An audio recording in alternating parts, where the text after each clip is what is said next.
Que Dios les bendiga, hermanos y amigos de la radio Emanuel. Bendiciones. Estamos transmitiendo en vivo desde el templo aquí en la iglesia adventista Hollywood Hispana en la ciudad de Los Ángeles, California. Por este medio también le queremos hacer una especial y cordial invitación para que este día nos acompañen en la noche. A las 7 de la noche en adelante estaremos llevando a cabo el inicio de nuestra campaña evangelística, donde estaremos tratando temas muy importantes para la gloria de Dios. Usted está invitado a nuestra campaña evangelística, comenzando desde hoy y toda la semana a las 7. El amor nunca ignora al caído. El amor no echa el dolor al olvido. El amor lo da todo por nada. El amor es la razón de vivir. El amor, el amor, el amor. Nada soy si no tengo el amor. Y aunque tenga la fe y la esperanza, necesito el amor que es mayor. El amor, el amor, el amor. Nada soy si no tengo el amor. No sé cómo amar si no sé perdonar. Es que yo necesito el amor. El amor, el amor, el amor. Nada soy si no tengo el amor. Y aunque tenga la fe y la esperanza, necesito el amor que es mayor. El amor, el amor, el amor. Nada soy si no tengo el amor. No sé cómo amar si no sé perdonar. Es que yo necesito el amor. Yo me entregaré en tus manos, Señor. Quiero hacer lo que quieras para mí. Quiero andar donde quiera que me guíes. Quiero amar como tú a los demás. Yo te entregaré mis pesares, Señor. Quiero de ti cada día depender. Entregaré mis sueños y anhelos. Quiero en ti para siempre confiar. Dame un nuevo corazón capaz de amar, que no tenga miedo de ser fiel y de hacer tu voluntad, que ya sin palabras, solo con hechos de amor, todo el mundo crea que Jesucristo es el Señor. Quiero saludarles, agradecerles que pueden estar presentes esta noche, agradecer a las visitas que nos acompañan también, y en especial, según el hermano allí, encargado de la filmación, que me comenta que esta grabación está llegando a diferentes partes, hermano. ¿No sabía esto? A través de la radio Emanuel.com. Y saludamos también a esos hermanos en diferentes partes del mundo, según me cuenta el hermano, que aparentemente en vivo está llegando. Damos gloria a Dios por ello. El tema de esta noche, hermanos, muy bonito. Yo quisiera traer lo que tengo en el corazón. Ya Marcos, mi ayudante, gracias Marcos. El tema se basa en un texto bíblico, en un capítulo bíblico. Bestes y cuernos tras la supremacía. Ustedes saben que esta semana tenemos un estudio de profecías. Hay un énfasis profético. Pero el texto con el cual vamos a arrancar no está en una profecía, está en un evangelio. Jesús lo dijo tan bonito, tan suave, pero luego de estudiar el capítulo que vamos a estudiar, vamos a repasar ese texto otra vez, de Lucas. Y veremos, hermanos, que es un texto tan rico que tiene que darnos ánimo. Lucas capítulo 12, versículos 32 en adelante.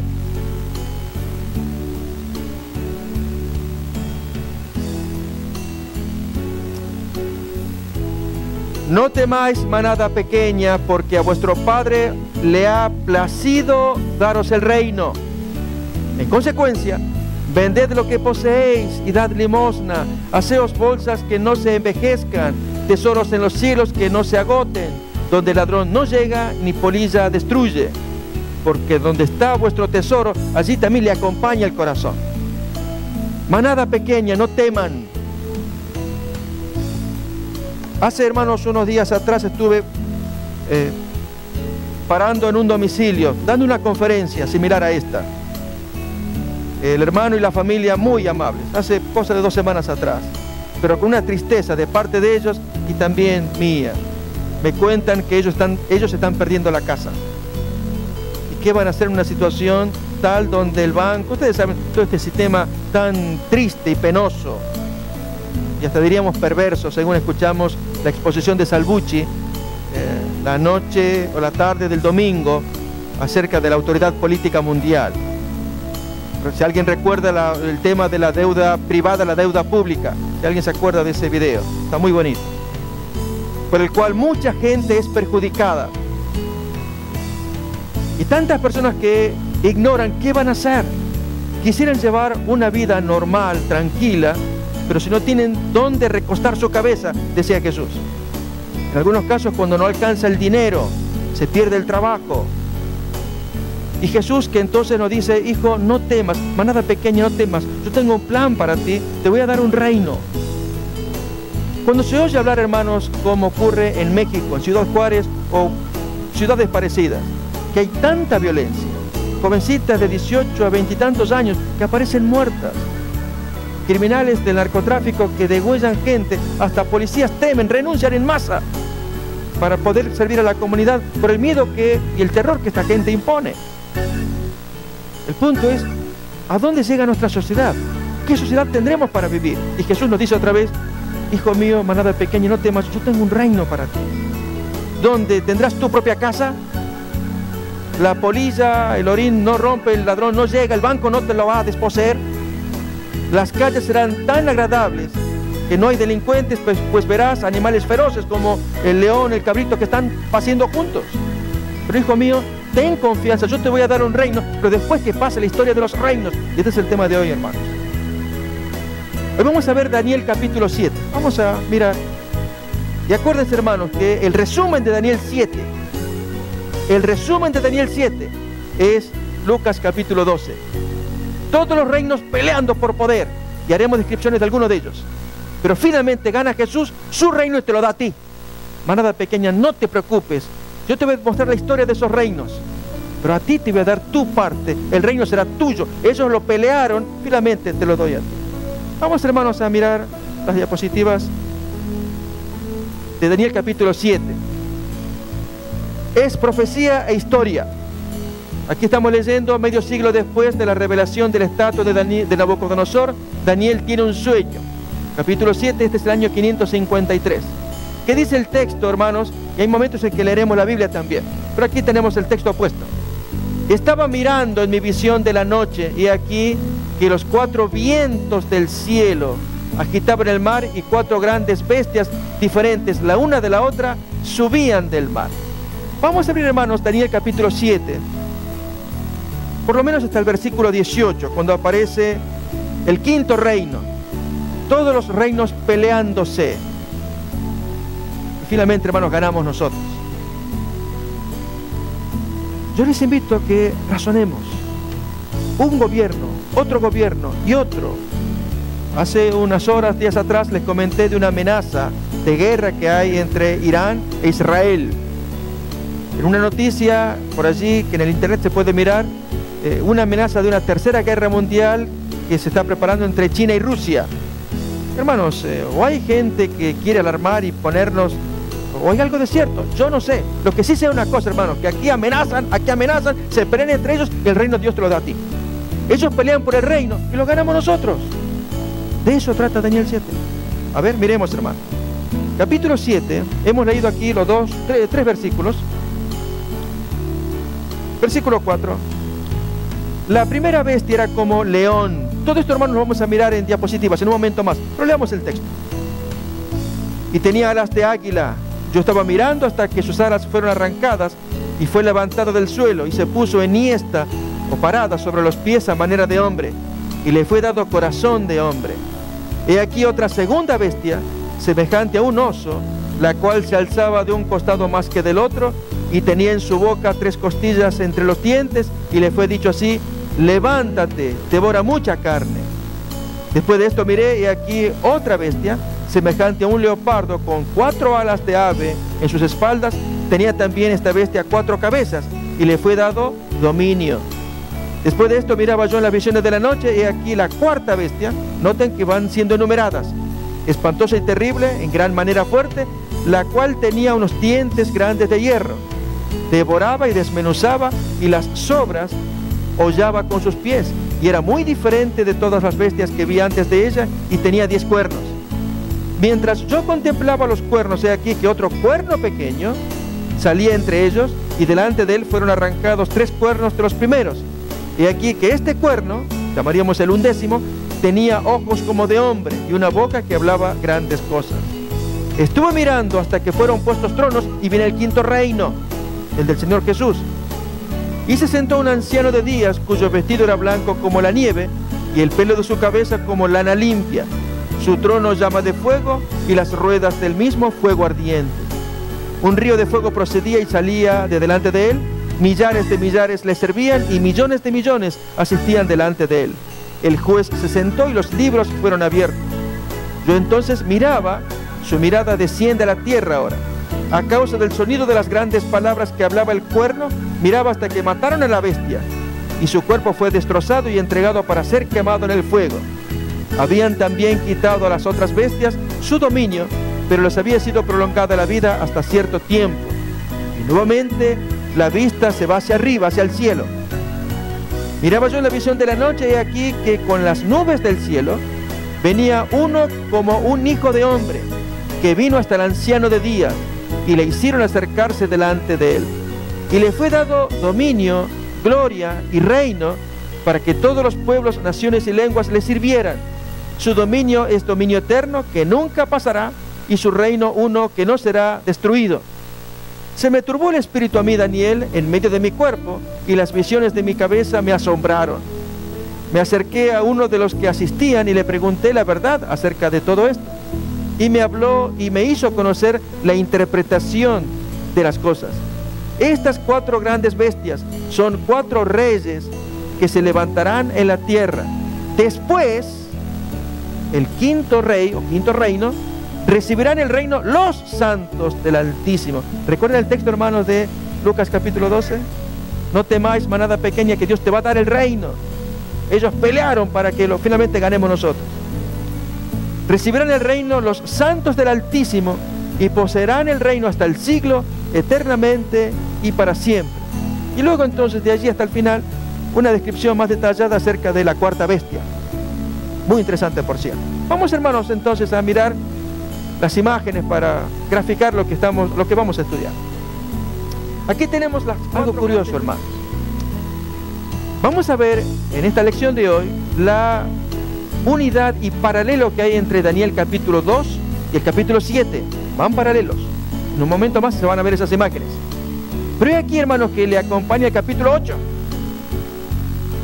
De modo entonces que al mirar Daniel, el capítulo 2 traza la historia del mundo. ¿Alguien recuerda el hilo de oro que estudiamos anoche? ¿Alguien recuerda la expresión? Las cosas que deben suceder. Ese es el hilo de oro. Hai dei genestai, dijimos así. Esa expresión aparece en Daniel y en Apocalipsis. Dios traza las cosas que deben suceder. Él la miró y entonces la revela, lo que el hombre va a hacer. Pero en esta otra historia es Jesús la que la hace. Cuando le dice a la iglesia, a cada candelero, yo te conozco, arrepiéntete, sigue aquí, haz esto, haz lo otro. Y si la iglesia obedece, hermanos, como veremos en otra diapositiva, pasó con Éfeso. Esa iglesia obedeció a su pastor 35 años atrás y recibió el premio 35 años más tarde. Resumo bien brevecito. El apóstol Pablo llama a la gente de Éfeso. Él la había fundado con 12 discípulos. Y entonces en Hechos 20 se dice que desde Mileto hace llamar a la gente de Éfeso, vénganse ancianos, y les da un sermón, hermano. Y parte del sermón dice, se van a levantar lobos rapaces, falsos apóstoles, ustedes vigilen. 35 años más tarde, cuando aparece Apocalipsis, Jesús da un mensaje a Éfeso. ¿Y cuál era, hermanos? Yo conozco tus obras y que ni soportas a los que son falsos apóstoles, falsos predicadores. Tú los disciernes, tú los botas, tú los echas, tú los sacas. Hermanos, ¿qué significa ello? El Señor premia a la iglesia que escucha a su pastor, ¿o no? Es así, así cuenta. Leamos Hechos 20 y Apocalipsis capítulo 2, el mensaje a Éfeso. No lo leemos ahora, hermano, era un resumen. Bien, así como la historia del mundo está trazada en una figura idolátrica, la historia de la iglesia, que la construimos nosotros, hermanos, aparece Jesús con sus candeleros. Pero hay aquí que en esta historia del capítulo 7 de Daniel aparecen ciertos animales, y ahora les invito a que ustedes, hermanos, van a ser desafiados ahora. Ciertos animales, y en el capítulo 8, que vamos a ver mañana, aparecen otros animales distintos de estos, y hay un mensaje subliminal detrás de ellos.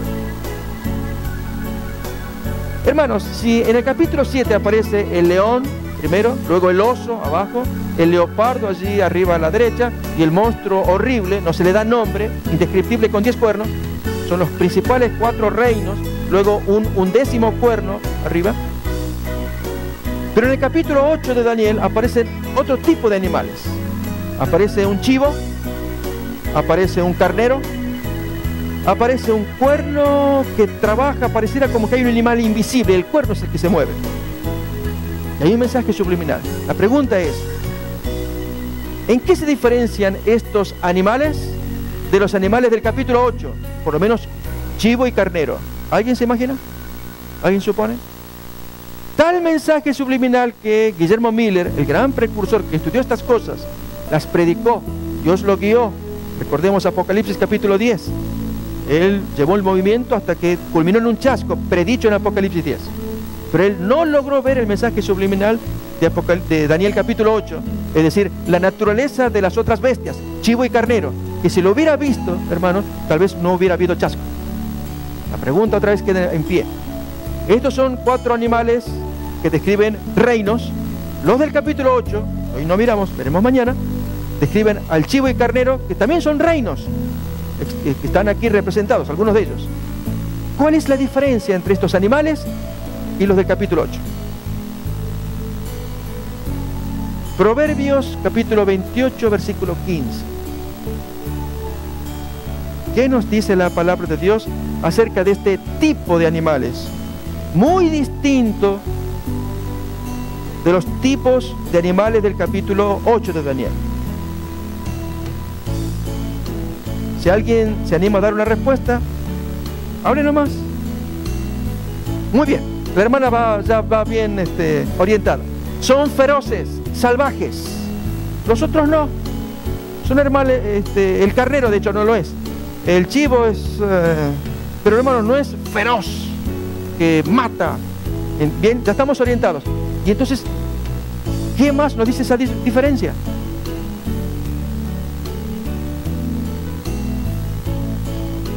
Hermanos, ¿no ven ustedes animales inmundos mientras que los otros son animales limpios? Más todavía, estos animales representan reinos feroces. A ver, pero los de Daniel capítulo 8 va por otra línea. Capítulo 28 de Proverbios, versículo 15 leemos: león rugiente, así como el león que tenemos en la imagen, que representa Babilonia, y oso hambriento, así como el oso de Medo-Persia, es el príncipe impío sobre el pueblo pobre. Por lo tanto, el león, el oso, agreguemos el leopardo, esa otra bestia, representan príncipes impíos, gobiernos impíos, ¿sí o no? Pero el chivo, el carnero, la expresión 2300 tardes y mañanas y un cuerno que se mueve por todos lados, ¿a dónde nos lleva? ¿A príncipes impíos o a qué? Al santuario. Hermanos, Dios quiso dar un mensaje subliminal en el capítulo 8. Lo veremos mañana. Es solamente para que contrastemos esta imagen con la otra imagen de Daniel 8. Que en Daniel 8 los símbolos eran del santuario. Dios toma el santuario y comienza a escribir, a dibujar, a poner los animales en Daniel 8 para que uno mire el santuario. ¿Por qué Dios no la hizo más fácil? En lugar de poner 2300 tardes y mañanas, hubiera puesto 2300 días. No, Dios quiso que fuera tardes y mañanas, porque tarde y mañana, ¿qué hay? ¿Qué es? ¿Qué ocurre? ¿Qué? ¿No? ¿Qué ocurre tarde y mañana con santuario? Oh, los sacrificios, tarde y mañana. El carnero, hermanos, era animal de sacrificio que hacían los judíos. El chivo era un animal de sacrificio anual, solamente una vez al año se hacía sacrificio con el chivo. ¿Qué significa el cuerno? Que agrede, que derrama sangre, que pisotea. A ver, miremoslo en Jeremías 17:1. Ahí nos dice qué significa el cuerno. Cuando hace tanto daño, tan sucio, que trae oprobio. Por eso es que Dios no puso un animal, yo dije hace rato, como que fuera un animal invisible. Es cierto, pareciera. Y que solamente se ve el cuerno. Es que Dios quería mostrarle el cuerno. ¿Por qué? Porque en el santuario algo pasaba con el cuerno. Así que, hermanos, noten. Daniel 8 lo relacionamos con el santuario. Carnero, chivos son animales de sacrificio del santuario. Tardes y mañanas es el lenguaje del santuario, los sacrificios de tarde y mañana. Y cuerno es típico ¿de qué? De los altares del santuario. Fíjense, Jeremías 17:1. El pecado de Judá escrito está con cincel de hierro y con punta de diamante. Esculpido está en la tabla de su corazón y en los cuernos de sus altares. Por lo tanto, hermanos, Daniel 8 hay que estudiarlo en relación con... Y Miller no lo vio. Guillermo Miller no lo había visto. Que Daniel 8 había que estudiarlo con relación al santuario. Ahora sí lo estamos mirando. Así que, hermanos, mañana vengamos. Es un tema precioso relacionado con el santuario. Daniel capítulo 8. Pero vamos a disfrutar de estas imágenes y lo que tiene Daniel 7 para cada uno de nosotros. Aquí están las 4 bestias. Y lógicamente, hermanos, vienen en símbolos, pero la Biblia provee un manual de símbolos. El Espíritu Santo no da las cosas de modo que uno se extravía en un laberinto. ¿Recuerdan la ilustración del hilo de oro de Ariadna? La mujer le dijo, guíate por el hilo de oro que tú fuiste llevando y ese te va a guiar a la salida. Mis hermanos, en este caso hay muchos símbolos, un laberinto de símbolos. ¿A dónde voy ahora? No, miremos el texto bíblico. El Espíritu Santo nos provee claves. Y aquí lo tenemos. Fíjense en Daniel 7 otra vez. Veamos, hermanos.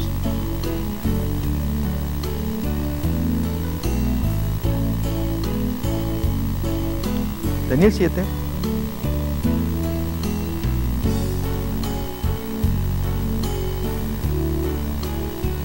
Versículo 2. Daniel dijo, miraba yo en mi visión de noche y aquí que los 4 vientos del cielo combatían en el gran mar y 4 bestias grandes diferentes la una de la otra subían del mar. Así que vientos, mares, bestias, acá lo tenemos. Mares que representa gentes, naciones, de acuerdo a Apocalipsis 17:15. Si alguien quiere anotar allí, lo constata. Los vientos representan conflictos, guerras, espada, dice Jeremías capítulo 49, allí están los textos. Y las bestias representan reinos, reyes, poderes, gobiernos, como dice aquí el texto. Así que ya vemos un símbolo. Dios quiere dejarnos un mensaje.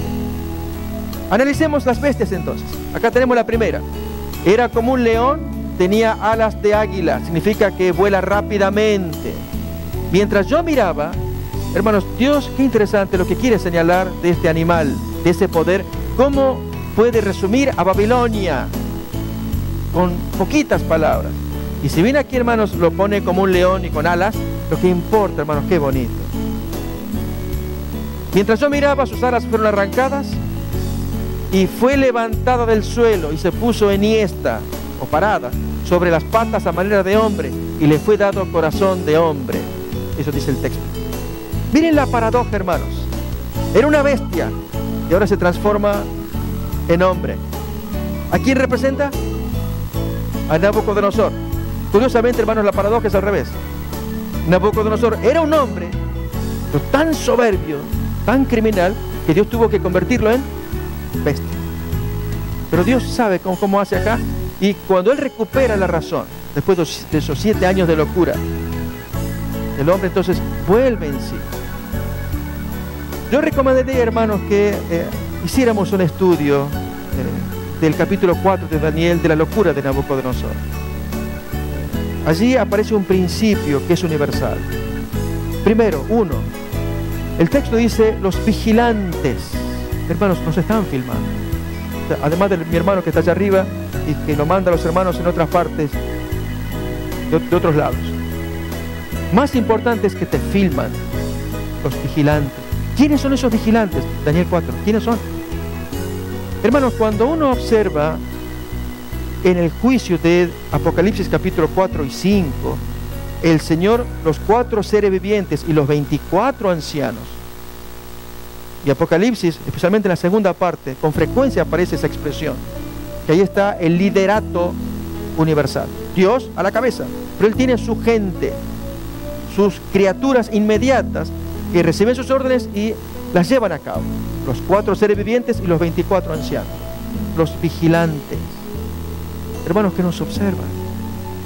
Y cada cosa que hacemos, en el caso de Daniel 4, que no alcanza el tiempo, el solo tema de Daniel 4 es para estudiarlo.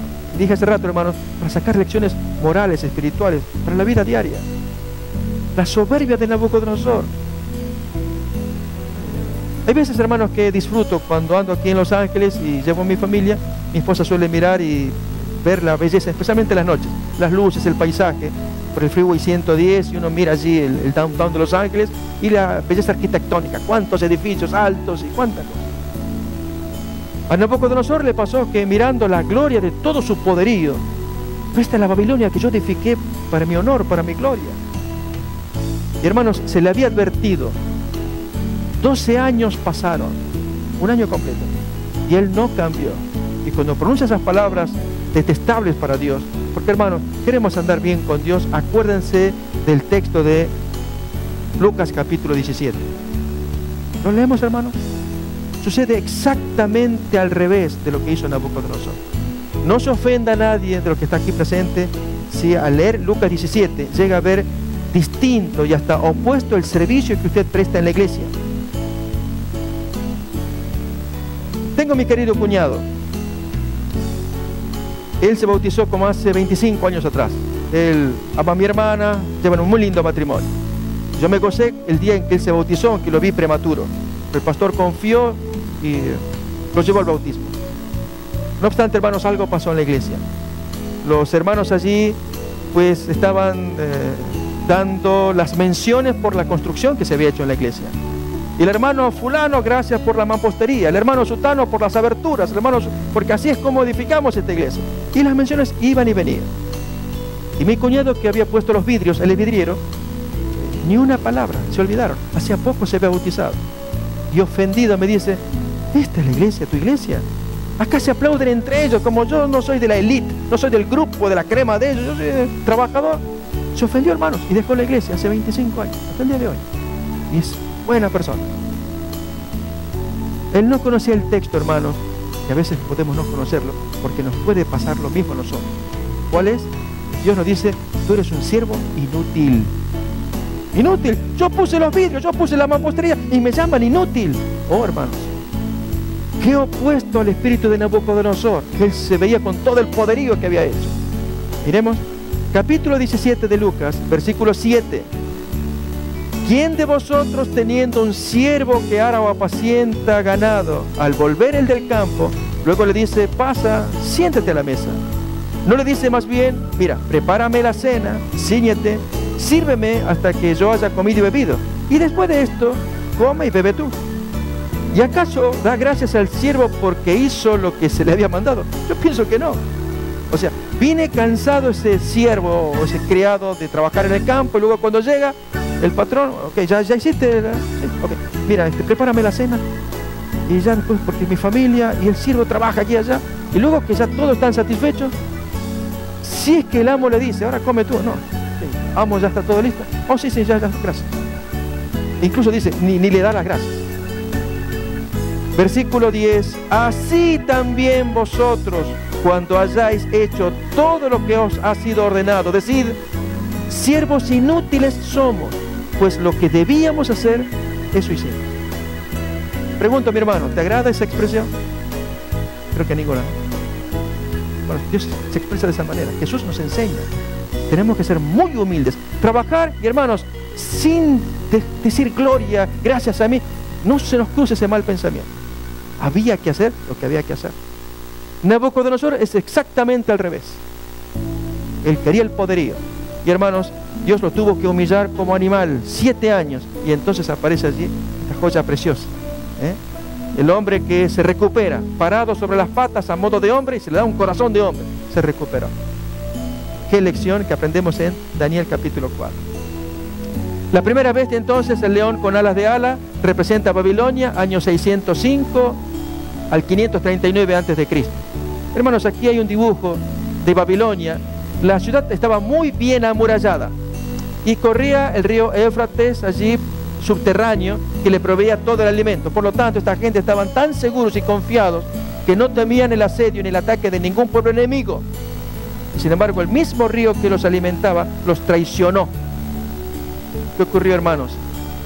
El siguiente imperio que ahora miramos desvió el río. Ciro el Grande, que era el jefe, el rey del imperio Medo-Persia, puso a sus soldados a trabajar para desviar el río, el caudal del río, y entonces se entretuvo a los vigilantes de las murallas, amenazándoles. Como era un día de fiesta nacional, estaban alcoholizados. Ciro el Grande sabía lo que hacía, y allí en el lecho seco, hermanos, por medio del río, en medio del barro, ahí fue como Ciro entró y pudo capturar a Babilonia. Daniel capítulo 5. Su principal general, Darío el Medo, o Gobrias, es otro de los nombres que tiene en la literatura secular. Él fue un hombre grande, fue el que tomó a Belsasar y lo mató esa noche. Tremenda historia de Daniel capítulo 5. Miremos, hermanos, la comparación entonces entre Daniel 2 y Daniel 7. Aquí la estatua de oro, la cabeza de oro en particular, perdón, la cabeza, con el león alado. Babilonia, y aquí la fecha que estamos mirando. Siguiente animal. He aquí otra segunda bestia, semejante a un oso, la cual se les alzaba de un costado más que del otro, como que tuviera una joroba, y tenía en su boca 3 costillas entre los dientes.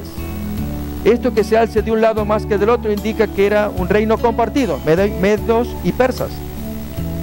Y le fue dada una orden: levántate, devora mucha carne. Daniel capítulo 7. Esta segunda bestia, que es el oso con las 3 costillas en la boca, representa a Medo-Persia.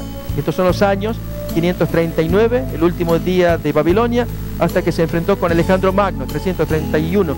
Y aquí entonces las ciudades conquistadas: Lidia, Babilonia y Egipto. Aquí entonces la comparación, el equiparamiento. El oso con la segunda parte de la estatua. Esta parte es de plata. Los pechos y los brazos de plata, y 2 brazos que representan entonces a Media y a Persia.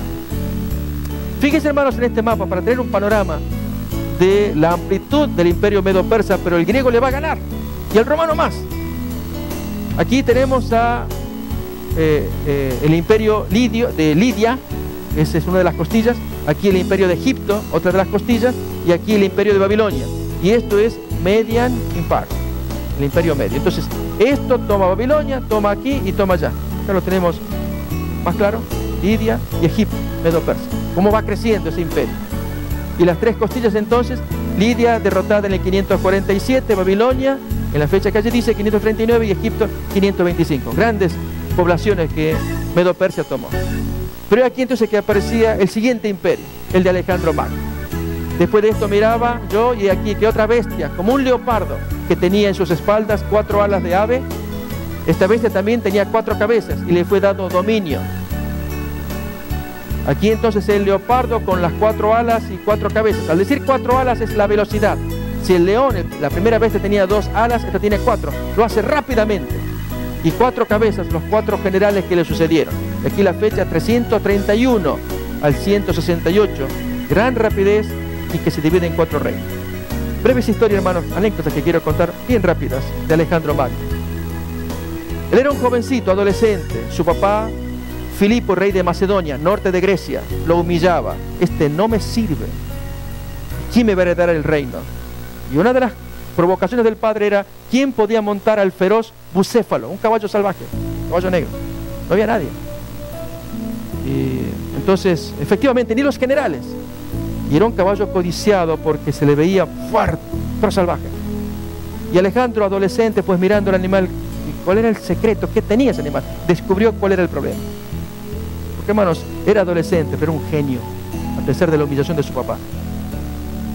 Descubrió que el animal se asustaba de su propia sombra. Así que la forma de mantenerlo sujeto era enfrentándolo al sol. De modo entonces que el animal no podía ver la sombra. Ese era su gran problema. Y así fue como se lo pudo montar, más dándole cosas dulces, azúcar, y así ya lo pudo controlar.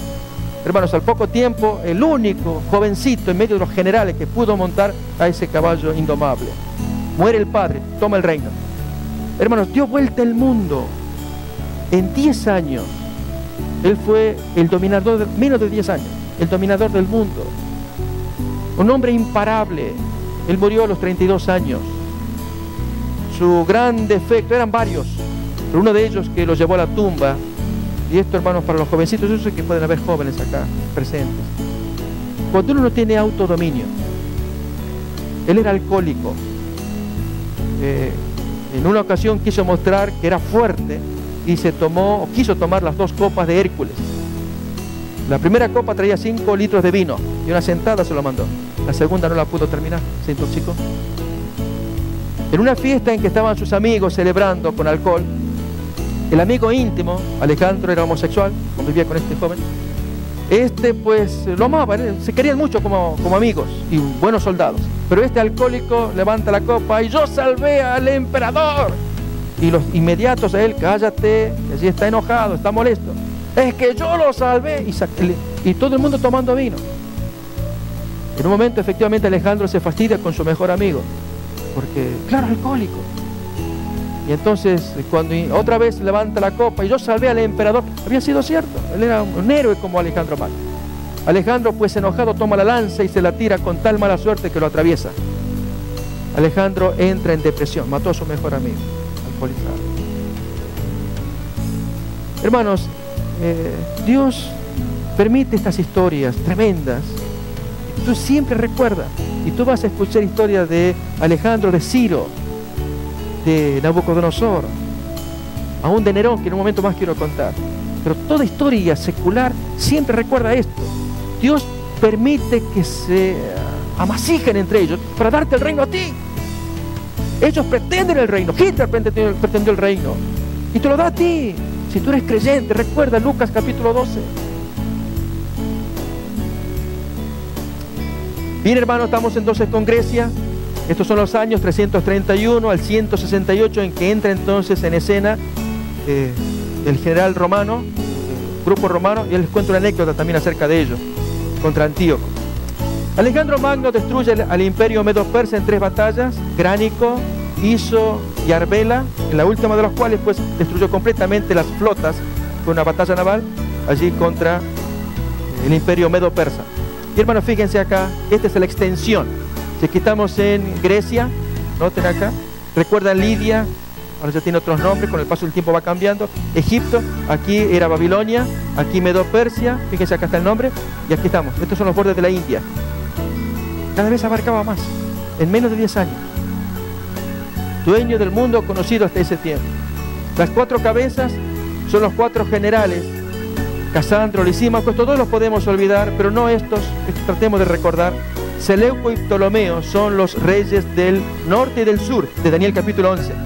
Y aquí los territorios que ocupan, Macedonia o Grecia, Tracia, Siria, Egipto, miremoslo acá en este gráfico. Aquí tenemos el reino de Casandro, el reino de Lisímaco, el reino de Ptolomeo, el reino de Seleuco, Y hubo uno quinto, el de Antígono, pero duró muy poquito tiempo. Tan poco que se lo incluye acá, para el año 303 que se hizo este mapa, pero poquito tiempo ya entonces fue absorbido por estos dos que están acá arriba. Y entonces entramos en escena en el cuarto reino. Después de esto miraba las visiones de la noche, y aquí una cuarta bestia, terrible y espantosa, fuerte en gran manera. Esta tenía grandes dientes de hierro. Devoraba y desmenuzaba y pisoteaba las obras con sus pies. Era muy diferente de todas las bestias que habían aparecido antes de ella, y tenía 10 cuernos. Hasta donde podamos leer, hermanos, por las luces, les acompaño. La cuarta bestia dice acá: fuerte, devoraba y aplastaba, tenía 10 cuernos. Habla de Roma, del año 168 hasta el 476. ¿Qué pasó en el año 168? Antíoco, un general griego del grupo de los Seleucidas o de Seleucos, el hombre pues va a hablar contra una comitiva romana, porque se está metiendo en su territorio. Y estos romanos pues tienen la conferencia y dicen: ¿qué quieres? ¿Cómo que quiero? Ustedes se van para aquel lado, yo estoy acá, tú estás disputando terreno. Por supuesto, dice Antíoco. Entonces el general romano le dice: ok, mira, te vamos a decir cuál es tu terreno, tu territorio. Trae un palo y le hace un círculo alrededor de Antíoco. Eso es tu terreno. Y ahora te vas. Es lo único que te pertenece, o sea, donde tú estás. Fue humillado tremendamente, hermanos, porque asomaba entonces este monstruo que efectivamente los que fueron los generales romanos, y lo de la Pax Romana que comentamos la noche de ayer. Aquí, hermano, entonces tenemos la bestia. Esta es la fecha, 168 hasta el 476, que equivale a las piernas de hierro. Y como algunos miran, al imperio de Occidente y el de Oriente. Este que cayó en el año 476 y este que llega todavía hasta el año 1400. Miren acá. En cuanto a los 10 cuernos de aquel reino se levantarán 10 reyes. Tras ellos se levantará otro, el cual será mayor que los primeros y derribará a 3 reyes. Entonces hay un undécimo, tras ellos se levantará, tras los 10, el undécimo, y será mayor que los primeros 10, pero tiene que derribar a 3. Recuerden, eso es lo que pide la profecía. ¿Cómo se cumplió? En el año 476 después de Cristo, el imperio romano de Occidente es deshecho cuando Odoacro, rey de los Érulos, hace abdicar a Rómulo Augustulo, último emperador romano de Oriente, de Occidente. El imperio entonces se divide en 10 partes. El imperio romano empezó con un Rómulo, que alguien se acuerda de la tradición, Rómulo y Remo, alimentados por la loba, y termina con un Rómulo Augustulo. Ya el nombre está diciendo lo débil que estaba el imperio en ese tiempo. Y aquí están los 10 reinos: los alamanes, burgundios, francos, lombardos, sajones, suevos, visigodos, érulos, vándalos y ostrogodos, que desaparecieron prematuramente, mientras que estos sí forman naciones. Los alamanes, lo que conocemos como Alemania; burgundios, suizos; francos, Francia; lombardos, Italia; sajones, los anglosajones británicos; suevos, portugueses; y los visigodos, españoles. Fíjense acá en el mapa, acá tenemos los suevos, acá los visigodos, que es esta parte occidental, mientras que los ostrogodos, ya vamos a ver, es la parte oriental. Los francos, Francia; los sajones allí en Gran Bretaña; los burgundios; los alamanes allá más arriba; los ostrogodos aquí en la parte oriental; los lombardos en Italia; los érulos y los vándalos allí en norte de África. Entonces son los 10 reinos que equivalen a los 10 dedos de la estatua, los 10 cuernos que tenemos acá, desde el año 476 hasta la segunda venida de Cristo, hasta que se impone el reino de Cristo, el quinto reino. Mientras yo contemplaba los cuernos, he aquí que otro cuerno, uno pequeño, crecía entre ellos, y delante de él fueron arrancados 3 de los cuernos anteriores. ¿Qué pasó? He aquí que en este cuerno había ojos, como ojos de hombre, y una boca que hablaba arrogancia. Daniel capítulo 7. El cual será mayor que los primeros y derribará a 3 reyes. Los 3 cuernos que debían ser derribados delante del cuerno pequeño. ¿Qué es esto, hermanos? Ese cuerno pequeño no podía operar porque había 3 cuernos que tenían que caer primeramente. El tercero es el que más molestaba. En el año 493 caen los érulos. Acá dice la nota: Teodorico, rey de los ostrogodos, mata a Odoacro, el rey érulo que hizo caer al imperio romano. Este Odoacro, érulo. Ahí tiene su propio... O sea, este hace caer el Imperio Romano, ahora lo hacen caer a él, Teodorico. Los vándalos caen en el 534, exterminados por Belisario, general a cargo del emperador Justiniano, emperador romano de Oriente ahora. Y el tercero, los ostrogodos. Belisario expulsa a los ostrogodos de Roma. Y entonces al expulsarlos algo pasa, que en un momento vamos a mirar qué pasa. Entonces los érulos, haciendo un repaso, caen en esa fecha, 493, los vándalos en el 534 y los ostrogodos en el 538 después de Cristo. ¿Cuál era el problema con estos tres reinos? Úlfilas, sacerdote arriano de esta fecha, tradujo la Biblia al idioma de los bárbaros y estos se convirtieron al arrianismo. ¿Qué es esto, arrianismo? Es la doctrina de Arrio, sacerdote del siglo IV, quien enseñaba que Cristo no era Dios, sino creación de Dios. Esta doctrina es la que mantienen hoy los testigos de Jehová. Y por lo tanto, hermanos, si repaso acá estos reinos, los ostrogodos eran arrianos, ellos negaban la deidad de Cristo. Según el estudio de Koch, es otro estudioso, dice que esta gente aún guardaba el sábado. Otro problema que había con los arrianos.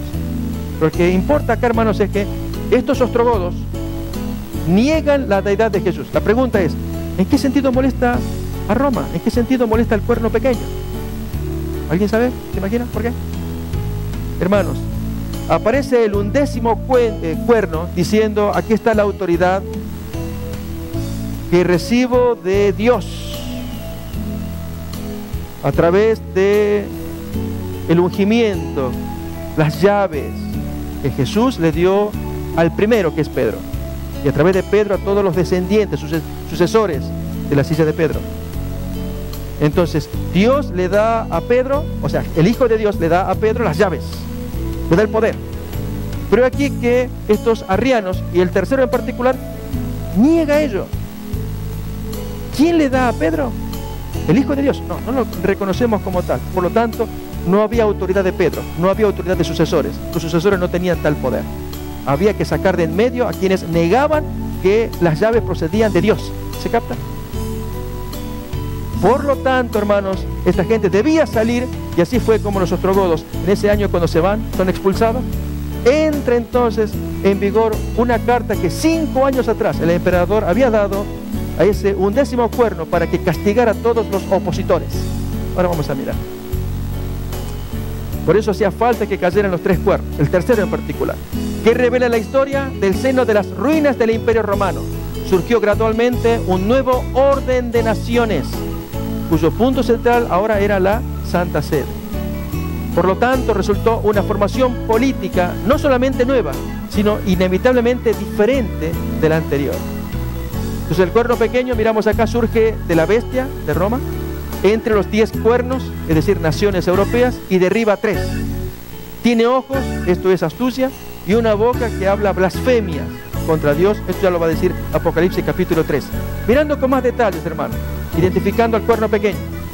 Dice, la bestia tiene 10 cuernos, estos son las 10 naciones europeas. A través de las invasiones bárbaras, los ostrogodos, visigodos, francos, vándalos, suevos, alamanes, anglosajones, érulos, lombardos y burgundios. 3 cuernos que debían caer. ¿Cómo cae el primero? El ostrogodo Teodorico, en nombre de Zenón, emperador de Oriente, obtiene una victoria mortal sobre Odoacro, él lo mata, rey de los érulos en el 493, quien había depuesto a Rómulo Augusto, último rey de Roma en ese año. ¿Cómo cae el segundo? Belisario, general de Justiniano, derrota a los vándalos en ese año, 534. Y el tercero, que es el más importante, Belisario expulsa de Roma a los ostrogodos en el 538. En el 533 el emperador concedió al papado estos atributos. Y hay una carta, hermanos, está en internet, uno puede leerla, del 6 de junio del 533. Allí dice que es cabeza de todas las iglesias y condenadora de todos los que niegan la verdadera fe católica. ¿Qué ocurre? Así surge en Europa un nuevo mapa político religioso, un poder perseguidor, el papado. Hermanos, hasta el día de hoy se dice Europa es el papado. Es decir, se formó, todos los países van a ser hijos del papado, en el sentido en que le deben al papado sumisión moral, obedecer las doctrinas católicas. Justiniano así lo impuso, que condene a aquellos que no creen, así pueden recibir las bendiciones de Dios. De otro modo, no reciben las bendiciones. Y hablará palabras contra el Altísimo, y a los santos del Altísimo quebrantará, y pensará en cambiar los tiempos y la ley. Y en su mano serán entregadas durante un tiempo, tiempos, y la mitad de un tiempo. Todos textos de Daniel capítulo 7. Aquí entonces, miremos la explicación. Virgilio I, que es el obispo de Roma, que asciende al trono papal con poderes políticos y religiosos en este año, aunque la carta databa de antes, pero tenía que salir el tercer cuerno, y fue en ese año en que salió. Aquí el edicto de Justiniano, el emperador, decía: su santidad, cabeza de todas las iglesias, condenará la perfidia de aquellos que se aventuran a negar la verdadera fe católica. Berthier, general de Napoleón Bonaparte, ya para el 1798, toma preso al Papa Pío VI y lo lleva detenido a Aviñón, en Francia. Así pues, se cumplen entonces los 1260 días, años de la profecía, o tiempos y la mitad de un tiempo. Acá para verlo con más detalle. Y serán entregados en su mano hasta tiempos y medio tiempo. Acá un tiempo es un año. Ahí tenemos en Daniel 4 los 7 tiempos o 7 años de la locura de Nabucodonosor. Tiempos ya son 2. La mitad de un tiempo es medio año. En total serían 3 años y medio. Un año entonces son 360 días, medio año 180. Así que 3 años y medio son 360 por 3 más 180. Entonces 360 por 3, 1080, más 180, 1260 días. Como un día profético es igual a un año literal, según Ezequiel 4 y números 14, están los textos. Entonces tenemos que del 538 más 1260 días, años, llegamos a 1798. Hermanos, qué bonita que es la profecía. No sé, pero qué complicado, es simple. Cuando uno quiere aprender, para ver sobre todo ese poder. Pero hermanos, siempre recordemos, le dieron autoridad, eso va a decir Apocalipsis 13. Le dan un tiempo, o sea, haz lo que tú quieras, yo te lo doy. ¿Recuerdan cuando estudiamos el sábado al mediodía lo que Aleister Crowley había recibido en trance satánico? El libro de la ley, 3 capítulos, y en uno de ellos, un párrafo dice, un mensaje de Satanás: haz lo que quieras, este es el todo de la ley. ¿Recuerdan? Hermanos, así se le dio a Satanás por 1260 días, años.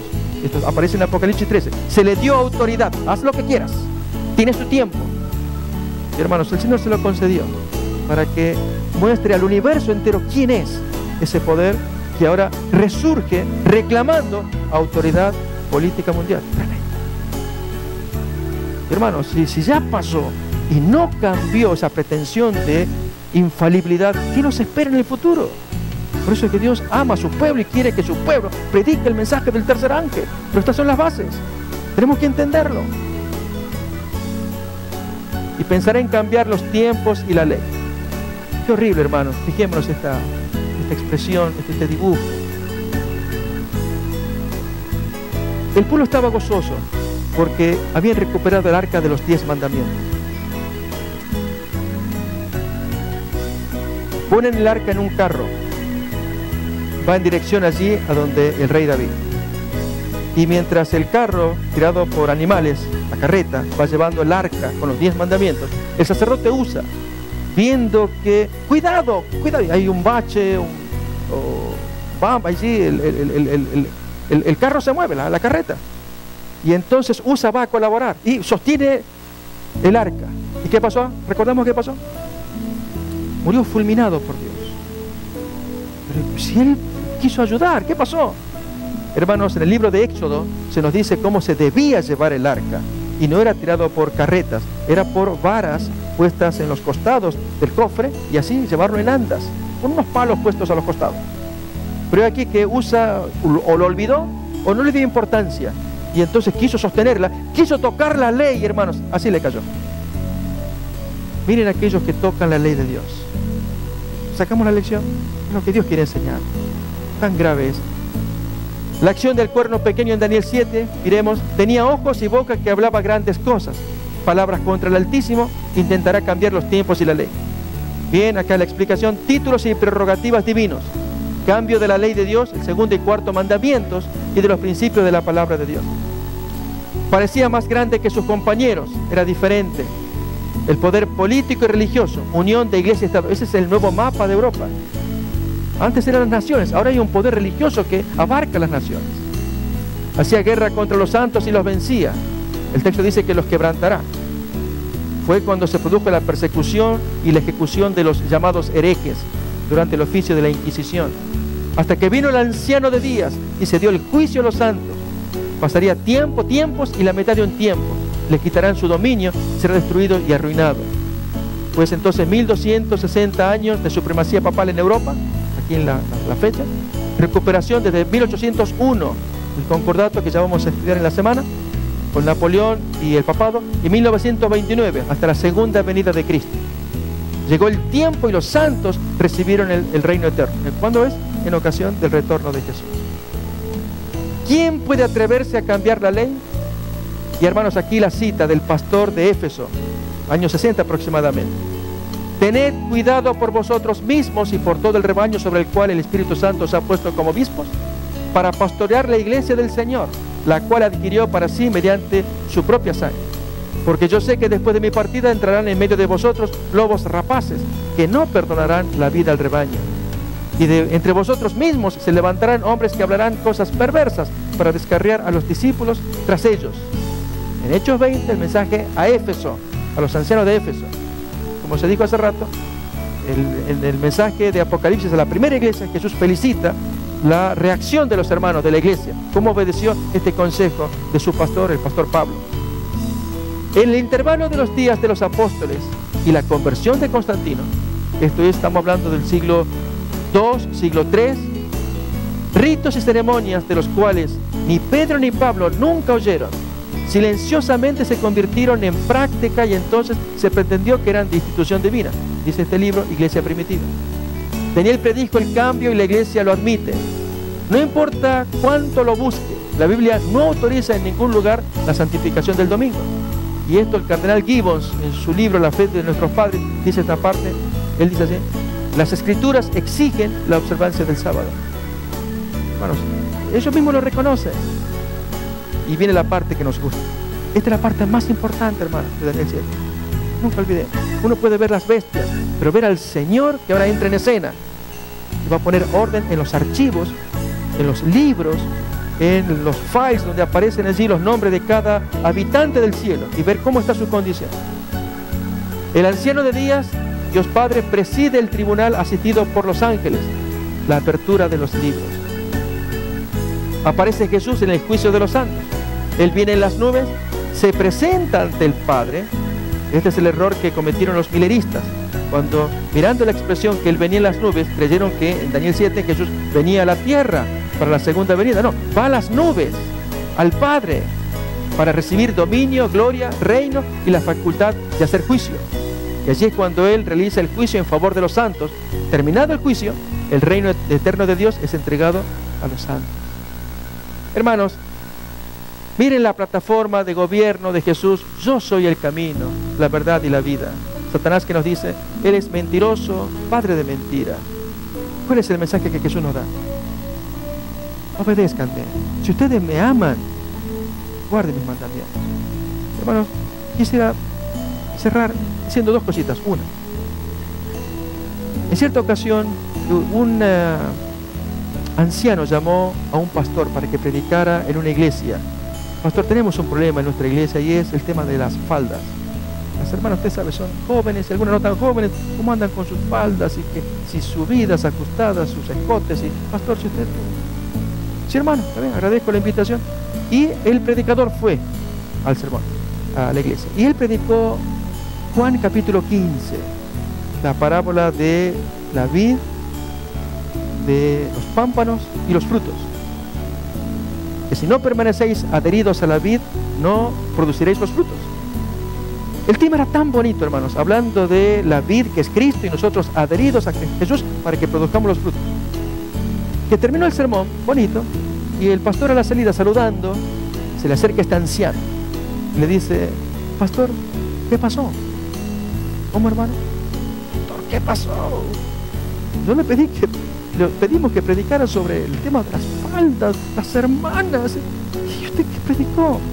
Y el pastor le dijo: hermano, ¿dónde estuvo usted? ¿Dónde estuvo? Hermanos, saben, a veces yo traigo este tema. Después no sé si toco el ventilador allí, el abanico ahí, meto el dedo en el enchufe, no sé. Pero sí digo una cosa, que Dios quiere que ataquemos la raíz de los problemas.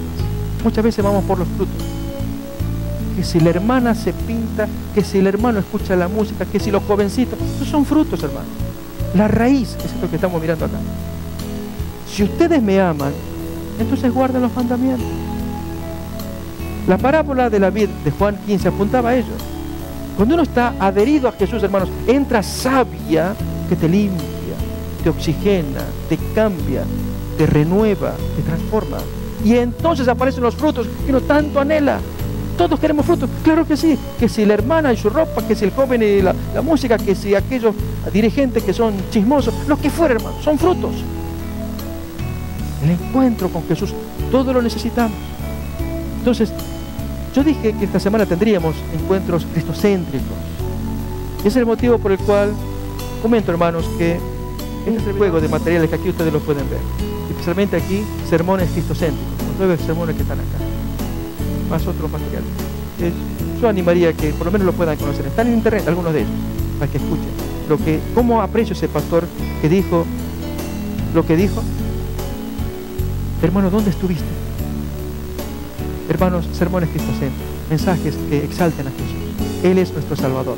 Su plataforma de gobierno que pegue en nuestro corazón. Voy a invitarles, hermanos, a que tengamos una oración. Ya el tiempo está avanzado, no sé si podremos cantar el canto, pero vamos a orar para tener un momento de reconsagración. ¿Les parece? Aquellos que lo sientan, que quieran decirle a Jesús, Jesús, cambia mi corazón, yo les invito a que se acerquen aquí. Podamos orar acá juntos.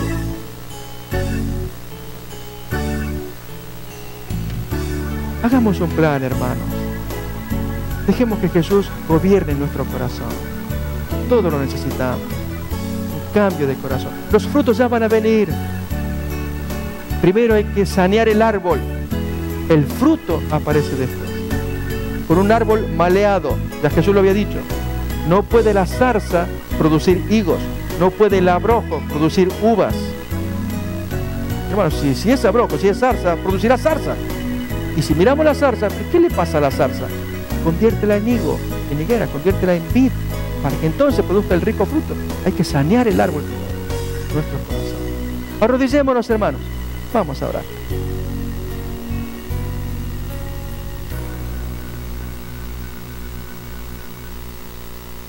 Querido Padre que estás en el cielo, queremos darte gracias por esta noche de estudio bíblico.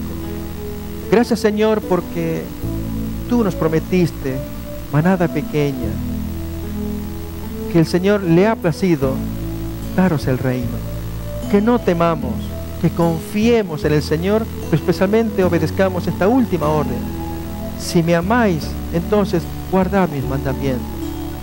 La base de la obediencia, oh Señor, es el amor. El amor a Jesús, que entreguemos nuestro corazón porque Él lo merece. Lo dio todo.